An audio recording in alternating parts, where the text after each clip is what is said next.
निशामुक्त पर्वपर्वाणी और डीजे मुक्त पर्वपर्वाणी पालन निमंते आज संध्यारे खंडपड़ा पुलिस पक्षरु एक सचेतनता कार्यक्रम खंडपड़ा थाना परिसर मध्य अनुष्ठित हो जाइछि। पार्वण में डीजे उपरे कटकणा लगिथिबा बेले निशा द्रव्य को मध्य बारण करने निमंते खंडपड़ा पुलिस विभाग तरफ सूचना दि जाइछि।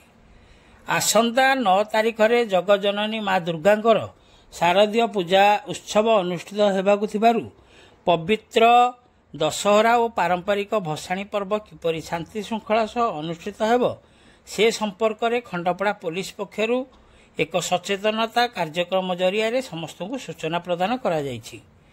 खंडपड़ा एसडीपीओ विमल कुमार बारिक, थानाधिकारी निहारंजन महांती और कंटिलो फांडी अधिकारी स्वागत कुमार दास को उपस्थिति रे खंडपड़ा थाना परिसर रे आज आयोजित सचेतनता कार्यक्रम में गणमाध्यम प्रतिनिधि, पूजा कमिटर कर्मकर्ता, टेंट हाउस मालिक माने जोग देथिले। पूजा कमिटर सदस्य माने शांति श्रृंखला बजाय रखिया सह डीजे साउंड उपरे पुलिस कटकणा लागू करिछि।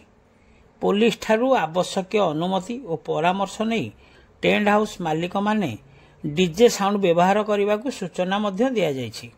सेहीपरि पार्वण अवसर में खंडपड़ा पुलिस पक्षरु विभिन्न स्थान में पेट्रोलिंग व्यवस्था को कड़ाकड़ी करा पर पुलिस गुरुत्व देवा सह निशा द्रव्यर अबाध कारोबार उपरे कटकणा कड़ाकड़ी करा जाइछि बोली थानाधिकारी सूचना देइछन्ति। एपरिकी नयागढ़ जिला आरक्षी अधीक्षक एस सुश्री पार्वण ऋतुरे निशा द्रव्य को संपूर्ण रूपे बारण करिथिबा नै सूचना मध्य देइछन्ति। सेहीपरि पूजा कमिटर सदस्य, गणमाध्यम प्रतिनिधि और स्वेच्छासेवी माने विभिन्न क्षेत्र में पुलिस को सहयोग करने को खंडपड़ा थानाधिकारी निहारंजन महांती निवेदन करथिले। शेष में एसआई उपेन्द्र दिगल धन्यवाद अर्पण करथिले।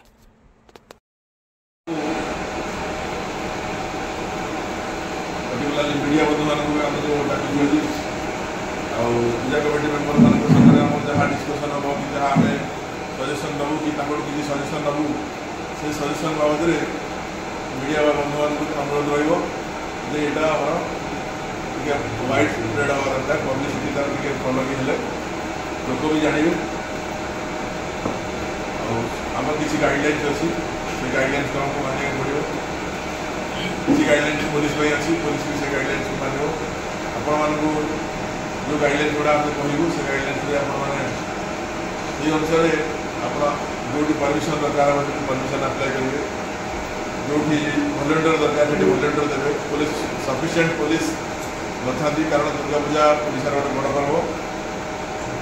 पुलिस फोर्स अनुसार सब आड़े डिप्लॉयमेंट हुए नयागढ़ जिले को जी फोर्स दिज्व से अनुसार आमको लोकल वॉलंटियर्स मान जी अवेलेबल फोर्स अच्छी नहीं आम मैनेज करवा।